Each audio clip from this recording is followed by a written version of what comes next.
course on career counseling, it is extremely important to understand why you should take your career choice seriously.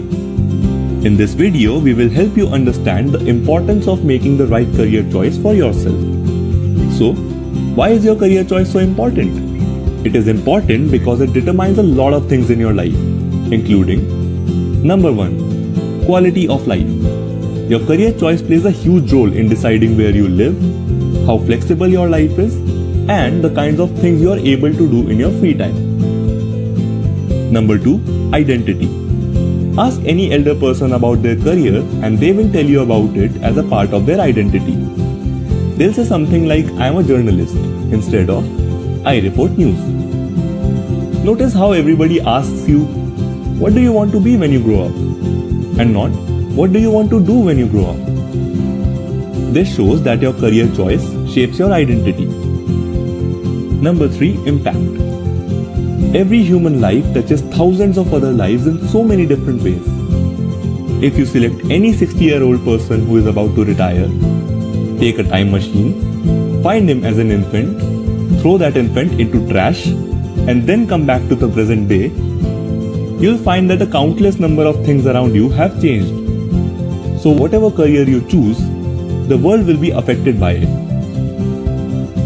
Anything that determines your quality of life, your identity, and the impact that you make should be taken very seriously. And that includes your career choice also. So we hope that this short video could help you understand the importance of making the right career choice. Having done that, we will now move forward to start our career counseling course. We are pretty excited and we hope you are too. So, let's begin. See you.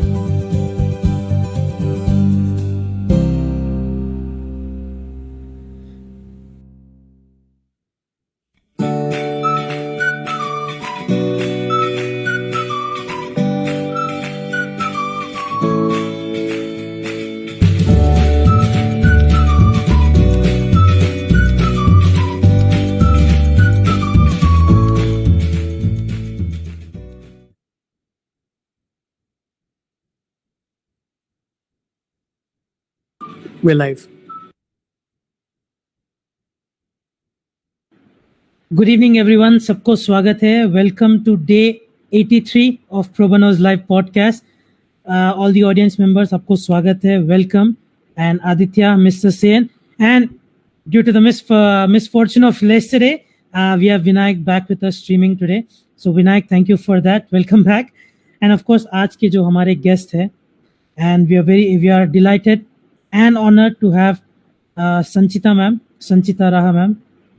Ma'am, welcome to our podcast. Thank you for coming. Thank you for taking the time to speak with us. Welcome. Thank you for inviting me. Yeah. So guys, मैं संचिता ma'am को introduce कर देता हूँ. Ms. Sanchita Raha has over 25 years of experience in the field of education and is currently the principal of Chirek International Hyderabad. And I've been there quite a few times. We'll talk more about that. Apart from heading the IBDP and Cambridge curricula in her present school, she has also been associated with the ICSE, ISE curricula in her earlier assignments. She is an accredited program leader from the Cambridge Diploma in Educational Leadership. Her last assignment as the director of pre-undergraduate preparatory program at the Asian University for Women, Bangladesh, has enabled her work very closely with over 700 young women from 16 different nations with diverse cultural and linguistic backgrounds, aspiring to empower themselves through global education with an aim to becoming the future voice of their community. She has also had extensive experience in designing and implementing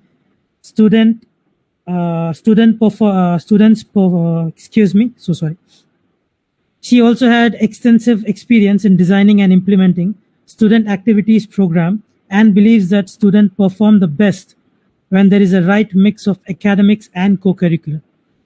Prior to 2017, Mrs. Raha was associated with the Heritage School, Kolkata for 14 years and was instrumental in setting up the International Baccalaureate Diploma program in the school. Her strengths include crisis management, policy framing, program evaluation and implementation. Mrs. Raha is an alumnus of St. Xavier's College, Kolkata, and Calcutta University, from where she completed her master's in English. She also holds a Cambridge diploma in educational leadership. Now, that's a mouthful to start off with. Ma'am, we are delighted and honored to have you with us today. And again, thank you for coming. Now, besides what I've introduced, now if you could introduce yourself in your own words and address the audience. Thank you. Good evening, everybody. And thank you, Samant. Thank you, Aditya. And thank you, Mr. Sen, for having me over this evening. You have said everything, Samant, about me. But let me tell you one thing. Though I have got 25 years of experience in the field of education, I have been an educator for over 25 years. I did not start my career as an educator. I started my career in the world of media. Then I moved on to finance, very brief stint in finance. And after that, while I was doing my MBA, I got married and I moved to the Tea Gardens. And I was doing my MBA at that point of time, and it was not possible for me to return to the classes within 2 months. And my attendance fell short. So I did not take the examination. And thereafter, when I decided to go back, it was a little late. And that was a time in the gardens you had, apart from teaching, there was no other occupation that a lady could opt for, apart from, there was nothing else available. So I took up this teaching assignment, and I had my daughter who was very young, so that suited me well. And there started my journey of teaching. And then perhaps I found my calling there. But before I found my calling, I had tried my hand at other, professions as well. Interestingly, I come from a family of educators, in the sense my mother was a teacher and a very, very, I would say, very good teacher. And she has been teaching students all through her life. And but at that point of time, I did not think of taking up teaching as a vocation. And but later, I believe, as things turned out, as I got into it, I started liking it. And then I moved I started my career as a teacher in a school called St. James School in a place called Binaguri, which is in North Bengal. From there, we moved to Assam, and I was in Dibrugarh, where I taught in a school called Little Flower School. And from there, again, when we moved to Calcutta, I was working for Z Interactive Learning Systems, again in the field of education, but not in the field of school education. And then I joined Heritage in the year 2003, the Heritage School, Kolkata, and I was with them, as you said, rightly, I was with them for 14 years. And during this time, there were a lot of opportunities that came up my way. The school reposed a lot of faith and a lot of trust in me, and I grew as the school grew. And I set up the International Baccalaureate Diploma Program. We were the second school in Calcutta that took up the IB curriculum, which was a very, very challenging task. And not only that, we started the IB curriculum in 2012, and then I was with the school till 2017, and that was the year of 5-year evaluation. So those 5 years actually changed, I would say, brought about a lot of change, and I learned so many things, right from policy making, what is due diligence, how do you handle a curriculum by interspersing it with different requirements, different approaches to teaching learning. So it was a big learning experience. And thereafter I got this break with a very reputed university, which is the Asian University for Women, which basically which is located in Bangladesh, and which had opened its doors in the year 2008 or 9 to underprivileged girls from 16 different nations. Again, that was a big learning experience. We had girls from Afghanistan, we had girls from Pakistan, we had girls from Myanmar, then we had girls from Cambodia, Thailand. So, and it was a conglomeration of different cultures. So each girl was different, their needs were different, and I was entrusted with this task of, being the director of their flagship program, which is Access Academy, which is actually a foundation program meant to bridge the gap in their education, because these girls came from different backgrounds. Some of them were trauma driven. They had huge gaps, huge learning gaps. And so when they came, and the university was offering American liberal arts curriculum. So bridging that gap in 2 years, it was very challenging.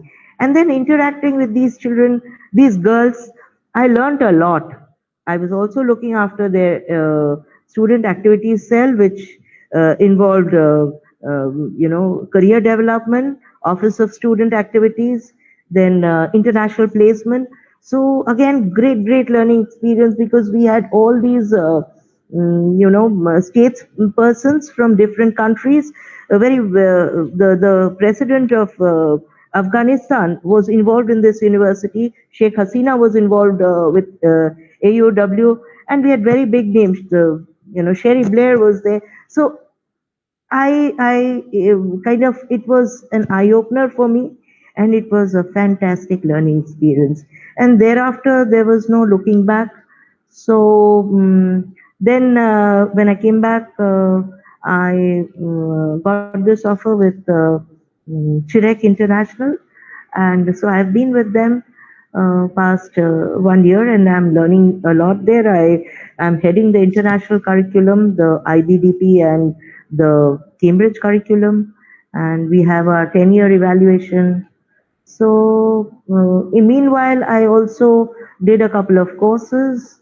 So I have grown over the past few years, and as I went along, I have picked up every pebble that I found on my way. So this is, I think I've said a lot about myself. Okay, so It seems like whatever you say, it's not enough. no, it's enough, I think.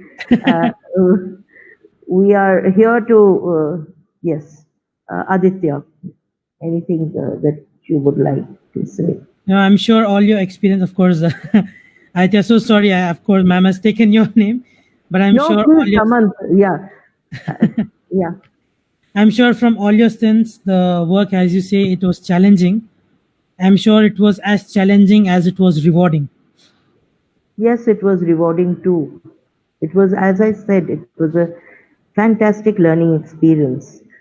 And, I would say what happens is no learning goes in vain. This is my learning and my take in life is whatever you learn, you may not get your rewards immediately, but somewhere down the line, it comes back.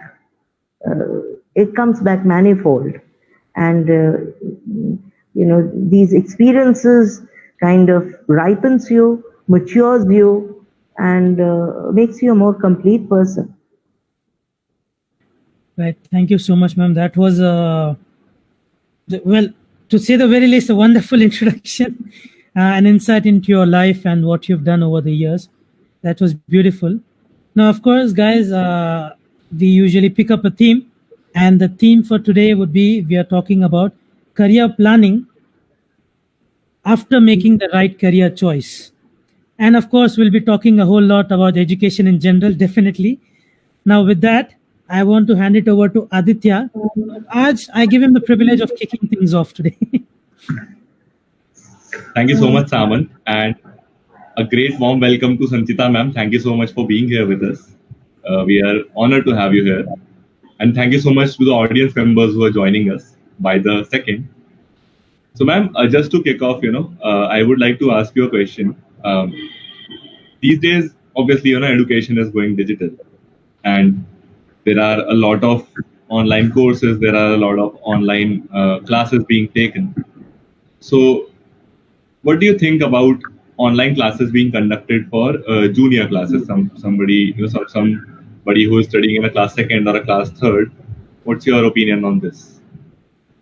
See, this is one question which has been doing the rounds everywhere on social media, particularly.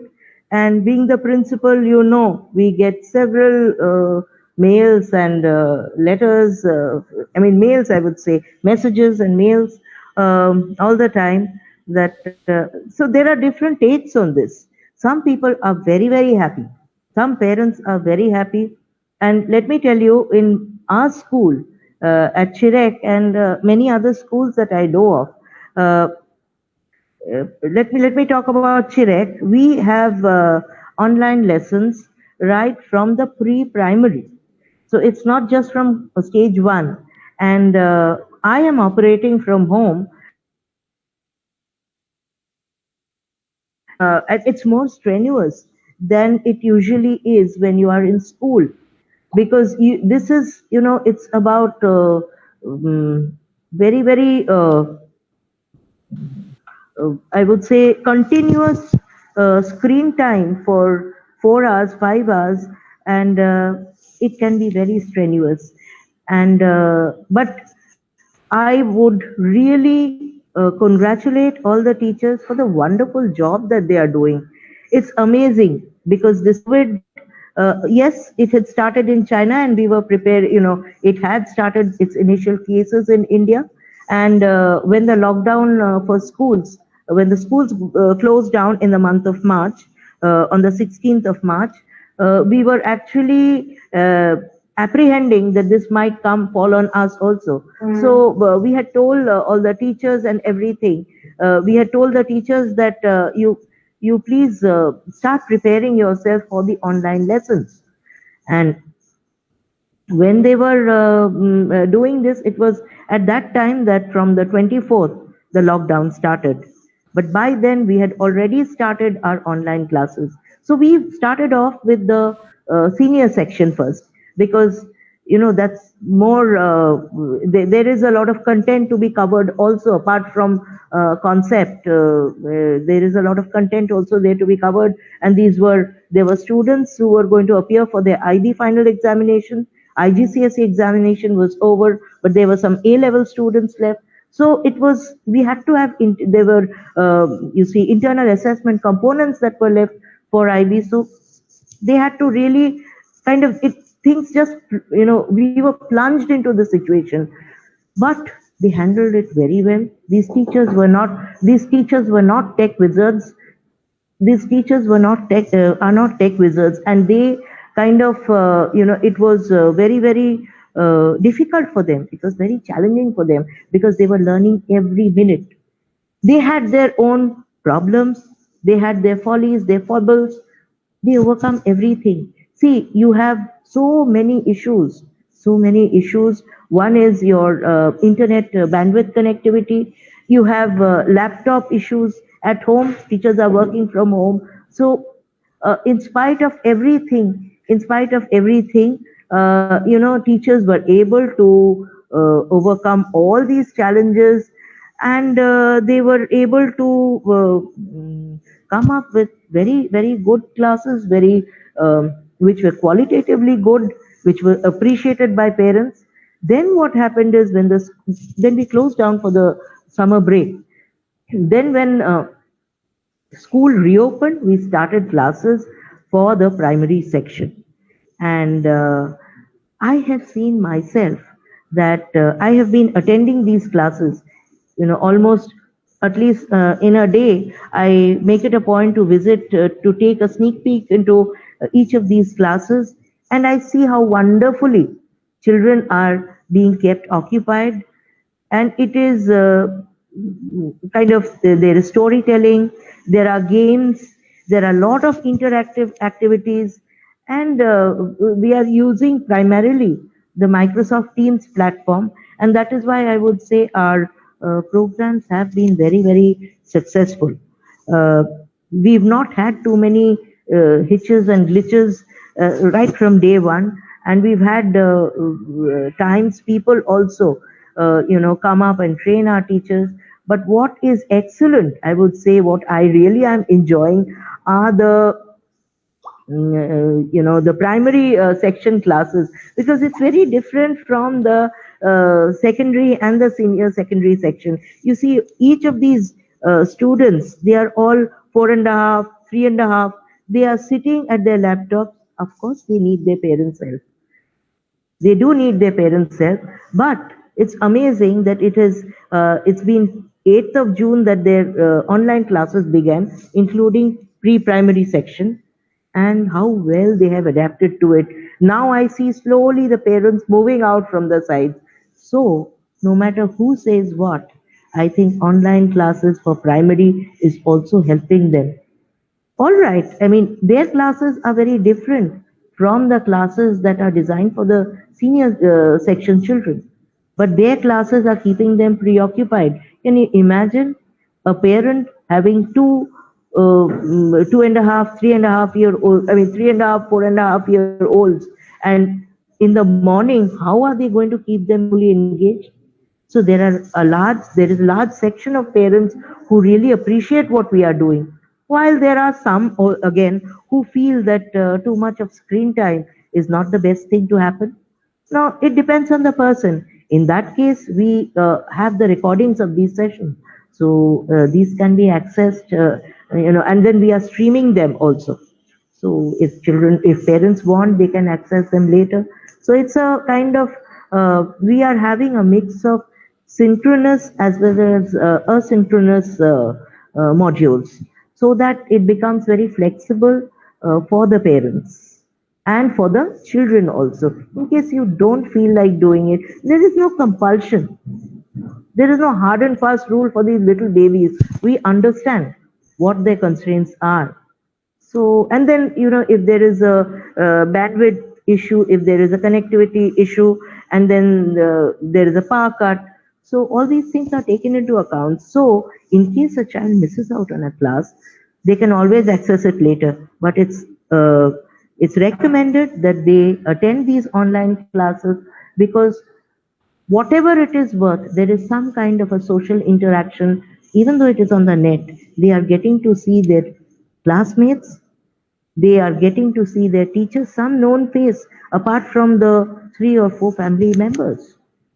So I think the online classes for the primary children is also required and important, because it is important to keep the connect alive. It's more the connect than the content. You have to be connected to this habit of studying. Otherwise, if you are at home and there is no online lesson, I mean, the students are going to come back. You don't know when. You really don't know when, given the present condition. So that's it. And of course, as far as primary children are concerned, especially children up to class 1, pre-primary and class 1, parents have a pivotal role to play. And also, it depends a lot on how these classes are being conducted. If you're packing these with content, then no. But if you're packing it with activities that children enjoy, they are taking, I'll tell you something like this. They have been assigned a task of taking up the imprint of a hand, okay, of say 5 members in their house, and then measure that, and then prepare draw a graph. This is of course for class 4. So these are very different kinds of activities, and it does keep them occupied. Great. So, guys, you heard ma'am's opinion. Yeah, sure. With your permission, I want to just add maybe 30 seconds, not too long. Sure. The one thing I have seen, like my friends who are working as special educators and other teaching roles in different schools, and our college group, basically our college education group. The one beautiful thing that I've seen, of course, I haven't been in the classes that Sanchita ma'am would know much better than me. But what I've seen from behind the scenes, basically, is all my classmates who are teachers working together and sharing ideas of different activities. It's not like, okay, I'm going to do this activity, I'm only going to do research, only I'm going to use it. But they're talking to each other, okay, do you have any idea in mind as to what activity do you think I can use to teach second class maths? Right. Or what activity can I do, with parents involved and make it a game? If you're not learning anything, let's keep that to the minimal. But what activity can and the collaboration between the teachers, even the new teachers, the old teachers, the experienced ones, it's beautiful to see, to say the least. Absolutely, Samant. And I think this is something amazing. I think ma'am has shared her opinion. Samant has shared his opinion. So, guys in the audience, this is one topic which I raised because this has been in talks for a pretty long time now. Whether there should be online classes for the junior classes or not. So, please do shoot in your opinions. Try to keep the comments short so that Samant can read them out when we find time for the comment section. We'll definitely read them out. And ma'am, coming to today's topic, and Acha guys, one more message which I want to pass on. So we are seeing these so-called funny videos on the internet. To an extent, yes, might be some naughtiness, but we are seeing that people are using video calling softwares to, sometimes make fun of the teacher in the class. So they might be entering using a name such as Hard Hacker, and then they'll play music by unmuting their microphones when the teachers are teaching. I don't think these are the best ways to go ahead in a class. Obviously, there's always a good forum and time for fun and comments. But here, what we find, personally, my opinion is that this is very disrespectful. So, if you have any, teachers in your community or teachers as your friends, please show them your support. As ma'am said, these are not tech wizards; they are great. They are great teachers of their own subject, but probably they are not the best at tech. So they have done a lot of preparation to come up with these classes. Probably many of them have even taken their children's help to get on to, a best way for teaching. So please do keep that in mind. Aditya, before you continue, I want to jump in here. Namaskar, everyone. Welcome, madam. It's great to have you. A privilege and a namaskar. And an honor to have you. It's great to be here. It's great to be here. It is. We have been having a ball of a time for the last 82 days. Right, right.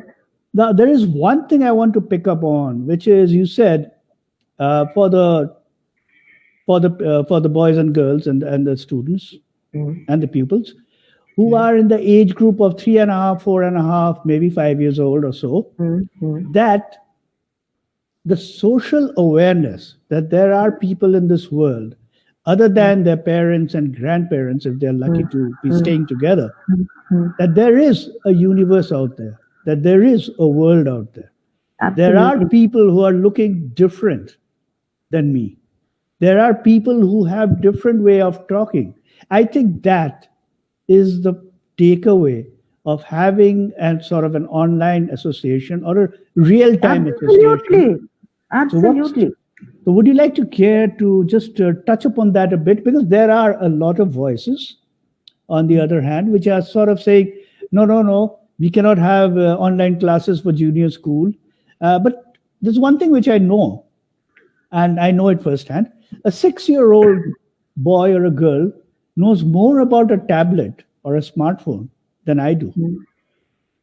And that's absolutely amazing, Mr. Sen. I would tell you, these they start off with. I just saw it's been 1 week that the pre-primaries have just come in very recently. Very recently, we did not have these classes for the pre-primary. We were sending them videos and other things, but live classes for pre-primary is happening now. We did have online. Now online, what you mean by virtual classes, there is asynchronous learning happening, there is synchronous learning happening. I mean, we were sending videos, and then we were giving them some questions, and there were discussions, that kind of a thing. Okay. I'm talking about once, and the pre-primaries had some poem videos, some songs, some snippets from cartoon films, things like that. But now, see, what is happening is live classes, live interactive classes are happening, and they are adjusting so well. They are enjoying themselves. They had a day before yesterday, there was a Master Chef competition. So these kids, fireless cooking, they made they baked biscuits, and it was, there were photographs taken which were again circulated in the school community. It's wonderful. And you see, they are taking help of their parents, they are taking help of their grandparents. These are very small children, and even parents and grandparents at home during this time, if they are not when they are not able to go out, it is it's good, it's a good diversion for them. And coming back to what you were saying about the social and emotional part, see, these times are unprecedented times, and unprecedented things are happening now. And so, a very different kind of handling of things need to be done. And you have to remember that these children who are used to playing outside, who are used to going to school every day, go out to their playground, have shared their lunch with their classmates, go to the lunchroom. So all these things have come to a stop, complete halt for the past 2.5 months. It is taking its toll on their social and emotional well-being, and it's a very, very it's a tender age when they are very, very sensitive to what is happening around them. So it is going to leave an indelible mark in their minds. So this issue needs to be addressed. And when we reopen after, the lockdown, as and when the schools are going to reopen, we have to take this into cognizance in a very big way. How are we going to handle the social and emotional well-being of these children, these 2.5, 3.5, 4.5? Because right now, if you see, its parents, working parents, have past few years, children have been, last maybe 1 decade or a little more, children from the age of 2.5 have been going to school.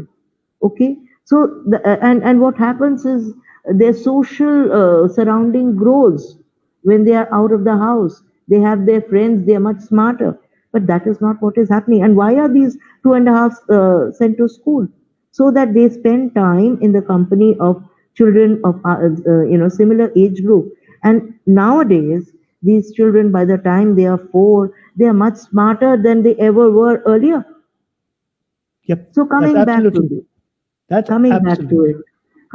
to it, the social and emotional factor has to be taken, has to be given a lot of importance, because what the pandemic is not only causing a health hazard, but it is also having its impact on the minds of these little ones.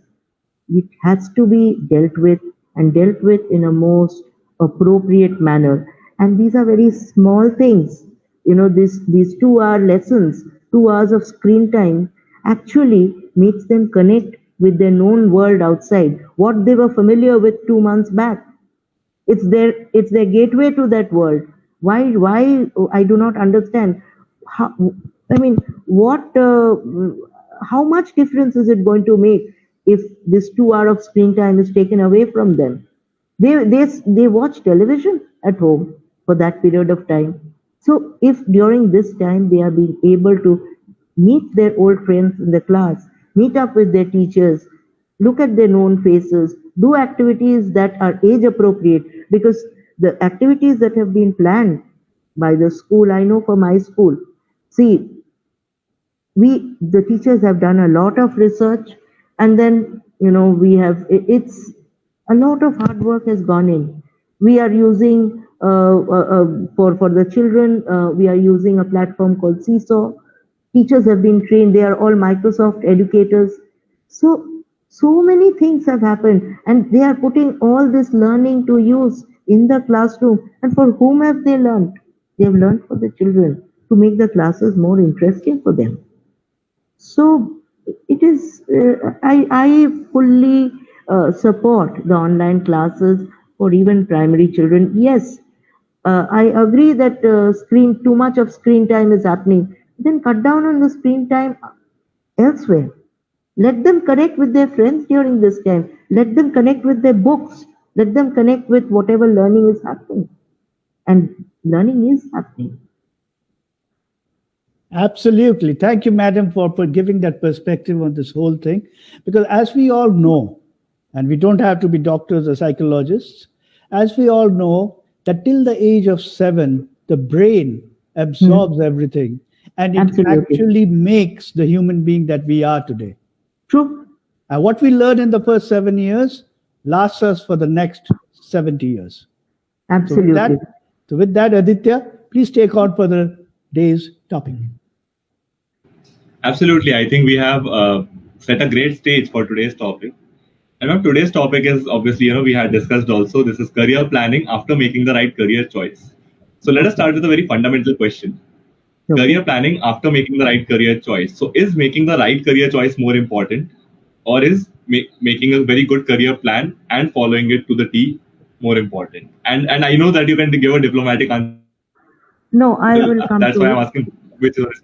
See, career choice as well as career planning, both are equally important. But I personally would say career planning is more important. I'll tell you why. Because career choice, I have seen in my experience that it is not, you see, you cannot take a decision immediately, and it's not always that you make a decision and you stick to it. Choosing what to study after class 12 is a crucial and kind of life defining decision. And unfortunately there are many students who begin their career planning at a much later stage, and they end up choosing paths which are more popular with their peers, or something that is very trendy, and it may not always be up to their aptitude. So I would say that one has to uh, start thinking about one's career at an early age, but it does not happen. That is an ideal situation. But that ideal situation does not happen, because how will you know what you are going to choose unless and until you get some kind of an experience of it? So that is what is very important in order to make your career choice is to have an exposure to different kind of careers. First, you need to zero down, or you have an exposure to different kind of careers. The media is there, your family is there, your environment is there, your friends are there. So you get to see, and then you zero in on a career or a couple of careers, and then you see what kind of mm, you start asking yourself, what is it in that career that attracts you? Then you start thinking, do you have the requisite skills and that are required to be successful in that career? Now, these are the things which one starts working on when one is making a career choice. But after you have made the choice of your career, it is very important to chalk out the path. That is very, very important. So that is why I'm saying that career planning is more important. Uh, because how you're going to go about what you aspire to achieve, that gives you a clear roadmap, a very clear roadmap, and that is what is required. And when you are preparing a roadmap, and when you are looking at the skills required, and when you are looking at what this job entails, that is when there can be that you change your choice of career. It's not that it's sacrosanct. No, it doesn't happen. In reality, it does not happen. It may. I'm telling you my example. I told you. I started with media, and then I moved on to finance before I moved to education. So then I realized that this is what best suits me. This is an area where I can excel. I have the qualities. I have seen my family people in this. I know what are the things involved in this. I have, so, then I started acquiring the requisite qualifications, the requisite certifications, and then one thing leads to the other. So it is not that you make a career choice and then it doesn't happen like that. It doesn't happen like that. And that is why, that is, yeah. I think Thank you so much, ma'am. The clarity. Yeah, Aditya, just a Yes, yes. second. So I just want to make a comment over here. I mean, what you said about you make a plan, Yes. and then you must also be prepared to be flexible with the plan. Absolutely. As long as you have your destination sort of Yes. understanding. Yes. Now, as you make your revisions, you will also need to understand what sort of new skills or competencies that you need to add on. Yeah. Now, in all of this, I want to ask you your opinion on two things. One is, it has been said at the age of 10 or 11, if one can conduct an IQ test or intelligence quotient test, that is the best age to do it in. And there, after that, it is no longer, I mean, it is acquired intelligence after that.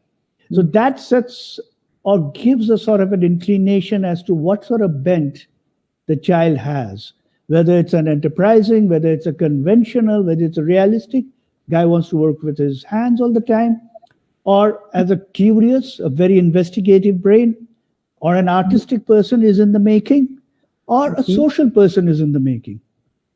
Based on that, what role does career counseling play for a child as they progress into the senior secondary level? Could you just repeat the last part once again? Based on the whatever happens at an early age, around 10, 11, with Yes. an understanding of what sort of a bent of mind or what sort of knack, what sort of knack, natural talent a child has, and if that is known and if that can be understood, Yes. then what part does career counseling play as the child progresses into the secondary classes? See, I'll tell you, in our school, what we do is we do the tracking of skills. It starts from class 8, 9, okay? And now what you were talking about is the IQ test. Now, you see, I would say in today's context, it's more EQ that is required than IQ. Absolutely. It's more. And that's EQ why I asked. That's why I asked you the question. Okay. So it's more EQ that is required. We are talking about skill building. We are talking about 21st century skills. So skill mapping is what is very, very essential. So what are the Absolutely. skills you have and what are the things that you are good at? And that is, and if you have a dream career, some children do have it. You have a dream career, then you have to see what are the skills that are required in that career. You have to do a gap analysis. So you see what are the skills you have, what are the skills you need to, kind of develop upon, what else is required in that. So then again, coming back to what you were saying, you were talking about IQ, and I said it's not just IQ, EQ is required. There is another thing which is, very working very well these days, and people are talking about the grit analysis. Okay, so it's a resilience, it's the integrity, these things, and tenacity. These are the things that employers are looking that in candidates these days, because they feel that even if your intelligence or your content or academic part is not you are not scoring a 10 out of 10 there, if you have tenacity to stick on, then you will make it ultimately. You are not daunted by failure. that is very important. How much of tenacity you have to stick on to, Yeah. that's very important. Thank you so much for that perspective, madam. Aditya. So yeah, as ma'am said, grit is becoming a very important skill determiner these days, and I think grit is what takes you above all, because these days there's so much information and knowledge available at the swipe of your finger that it's much more dependent on acquired ability now as compared to natural ability. With this, I think Samant has some interesting audience questions to refer to, ma'am. Yeah, right. Before the audience question, definitely. And we would love to work with the students of Chirek. I mean, Mr. Sen and I aren't too far away from Kundapur. So hopefully, we do get to meet the kids of Chirek and try to work with them. That would be a beautiful thing. On that note, I must say that I'm also a mentor of change with the Atal Innovation Mission under the Niti Aayog, which runs the tinkering wonderful. labs at the schools, and also part of the AIC Atal Innovation Incubation Centers. So yeah, so Samant. I mean, Mr. Sen is pretty much like the Superman. He's good at everything, and he has no kryptonite. So, with that, I do want to. I mean, while we are on the topic of career, ma'am, usually I guess there is a kind of question that Mr. Sen picks up or he asks, but I would want to give you a scenario and maybe get your answer on what you would do. Now, let's say with the experience and the knowledge that you have right now, and you went back in time, back to your 10th grade, let's say. Okay. And what are the three, based on the knowledge you have right now, what are the three most important things or factors that you would consider while you're making a career choice then, back in your 10th? If you would have asked me, I would, what would I used to look at something that would give me an opportunity to do something which is different. Okay, it has to be something, because when I was in 10th as a child, I was very, very restless. So my interest would wane once I would achieve something or I would crack something. So I would look at something that a vocation that would be challenging or that would give me opportunity to constantly juggle with new things. That is one. That was very important. Secondly, something that would pay me well. That I think, let's not deny it, but that would be remunerative. That was very, very important. And also, I think that the third thing is growth prospect. These three things I would have looked at. Fantastic. Going back to those times also, it should be challenging. It should not be, a cakewalk for me. That never interested me, and even now it doesn't interest me. So it has to be stimulating to as far as my brain is concerned. Secondly, it should be remunerative. I will work hard. And when I was a kid, it should be worth the while. Let's put it that way.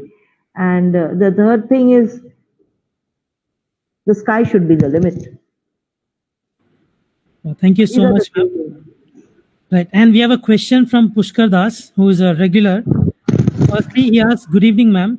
Since you've been in the education field for so long, do you think an average or a below average student could grow up and become a good teacher?" I think Pushkar Das is taking a swipe at me, I feel. Yes, ma'am. Good evening, Pushkar. Of course. I'll tell you one thing. An average student can be a very good teacher, because an average student will know how to explain a concept or how to make something comprehensible to an average student or to a below average student. Once you have gone through it, you will know how to go and crack it. If you've not gone through it, If you see a very intelligent student very often makes the mistake. A teacher who is, I'm not saying always.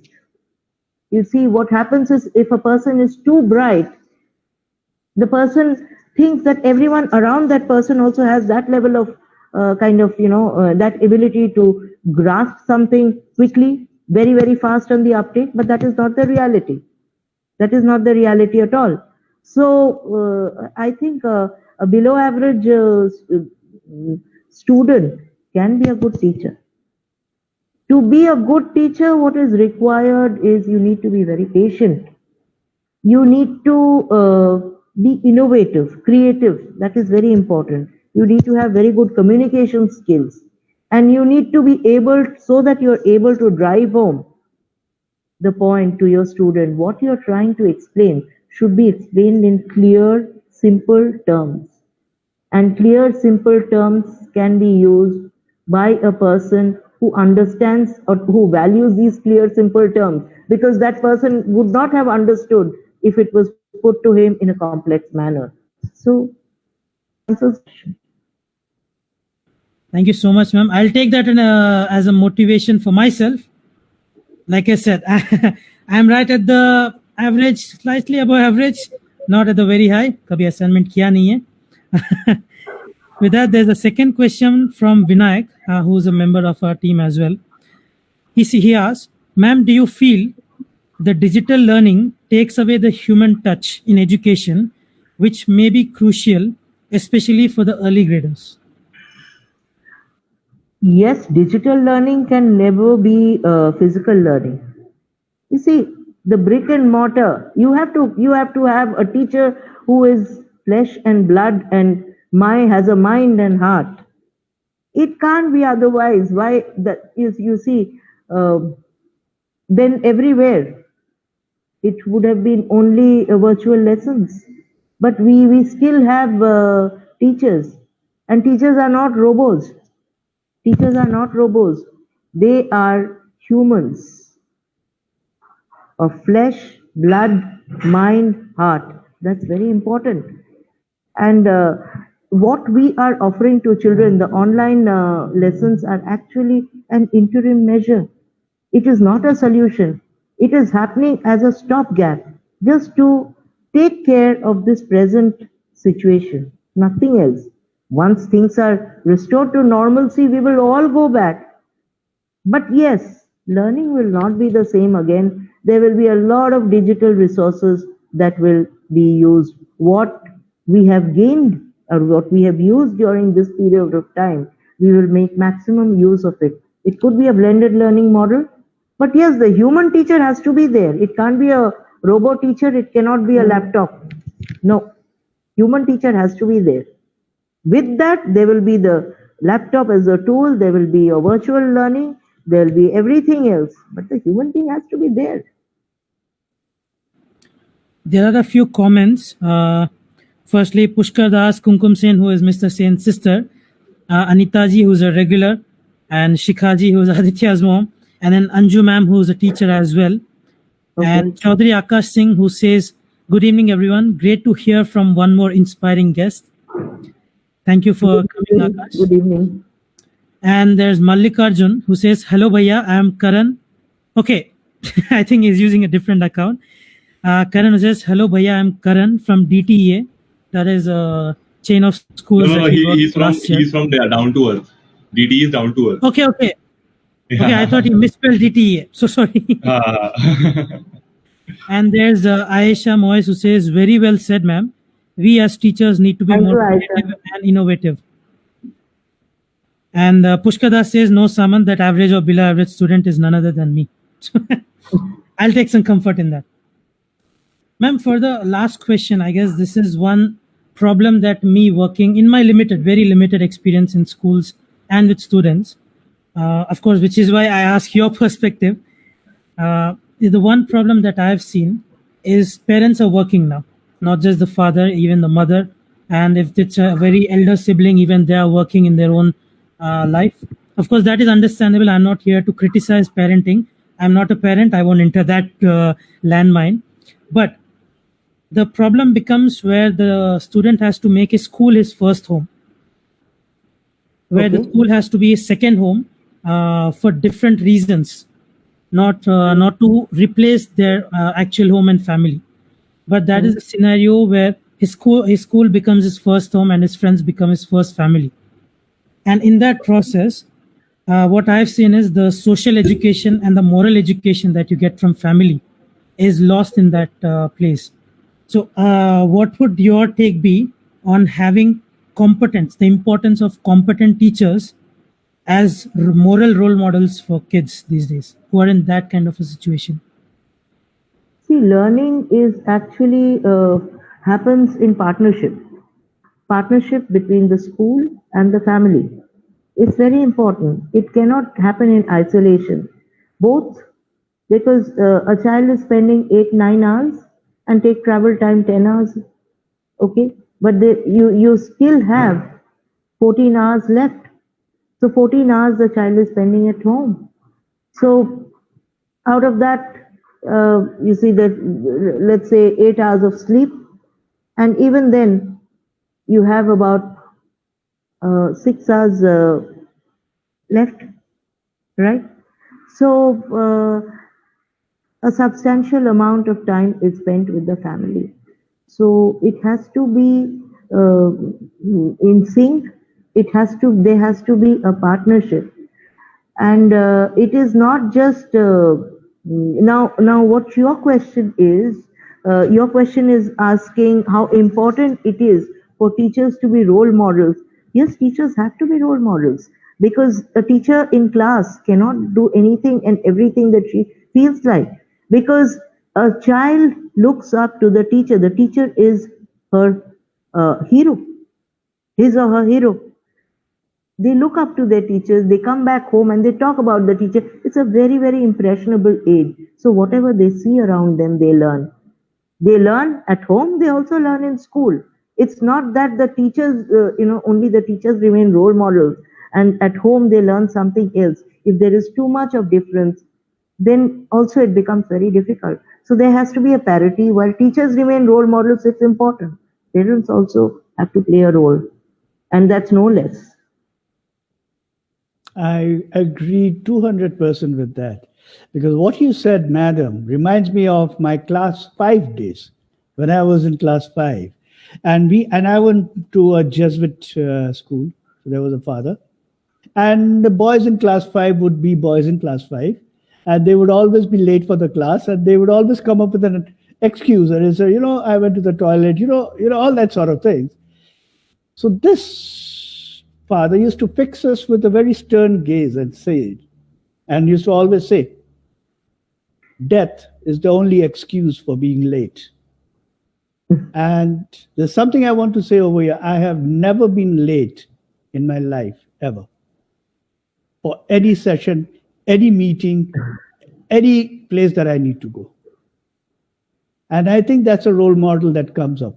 It gets ingrained in your brain that, you have to be on time. And that's one of the examples I took. True. And Mr. Sen, to give an example of my own, it wasn't so much to, you need to attain success, you need to be super rich, you need to change the world.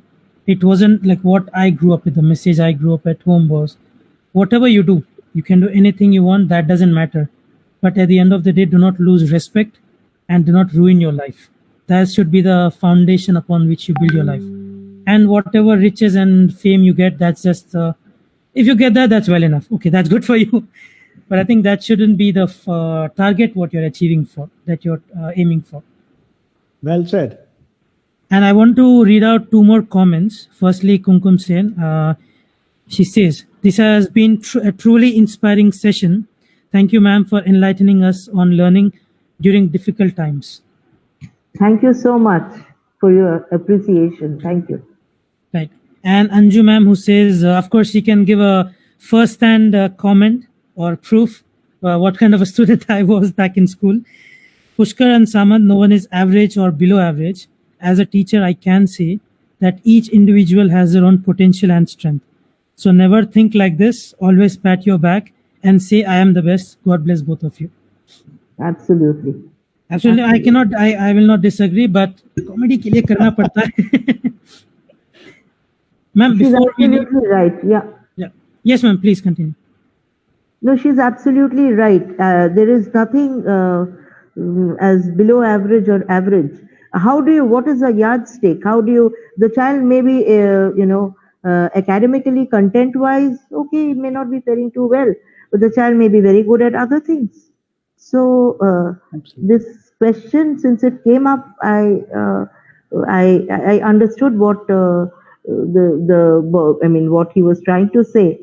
But it's absolutely right that there, as a student, below average and average, it's a very relative concept, very relative. Wait, ma'am, of course, we do have to end. But lastly, what is your message for aspiring educators and students as well? And parents Yeah, in there those you go. difficult times. I think the focus, education after the pandemic is going to be very, very different. And we should be prepared for it. We should start moving away. And it is showing us now that you are having two boards. They are absolutely, I would say, though they have decided on the dates and everything, but it's going to be a very, very tough task ahead conducting these examinations.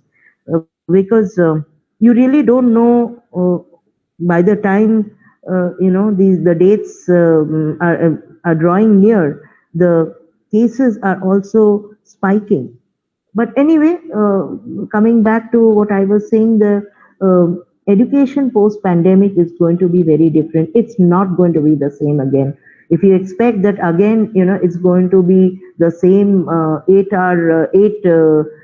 period classes, it's going to be different. There will be a lot of technology that's going to be used. Learning is going to happen. Some parts will happen in school, some parts will happen at home.